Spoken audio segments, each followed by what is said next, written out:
আজকে তুমি আমি মোবাইলের পাগল, খেলার পাগল। আজকে তুমি আমি মেসির জন্য পাগল হয়ে গেছি। আজকে তুমি আমি ইউটিউবের পাগল, ফেসবুকের পাগল, টিকটকের পাগল। আল্লাহ তাআলা তোমাকে আমাকে এত সুন্দর করে সৃষ্টি করেছেন, এত মায়া করে বানাইছেন। ওই আল্লাহর জন্য কি একটু সময় বের হয় না রে মুসলমান? বারবার সতর্ক করে যাচ্ছি, বারবার আমি বলে যাই, এমন আল্লাহ যে আল্লাহ মানুষকে ছাড়ে দেয় কিন্তু ছেড়ে দেয় না। আল্লাহ যেদিন ধরবে এমন তোর কোনো বাপের শক্তি না, ওই দিন তোকে রক্ষা করবে রে মুসলমান। এমন কোন নেতা নাই তোকে রক্ষা করবে, তোর বিপদ থেকে বাঁচাইবে।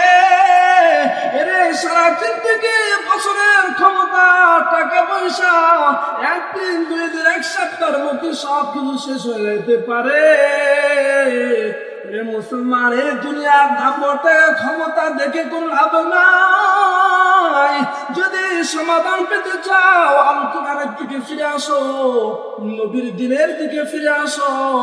আরে বল আমাদের সাথে হাত রাখো এবং দিনের সহি বুঝদান করো।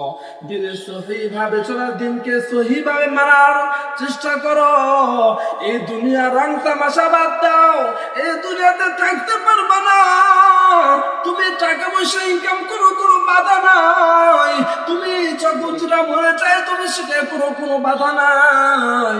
তবে একটা কথা মনে রাখিও, মুসলমান প্রথম ইসলাম।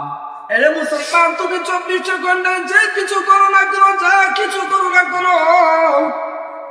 দুটা জিনিস মাথায় রাখতে হবে। 1 নাম্বার আল্লাহ তাআলার হুকুম আছে কিনা, 2 নাম্বার নবীর সুন্নাত আছে কিনা।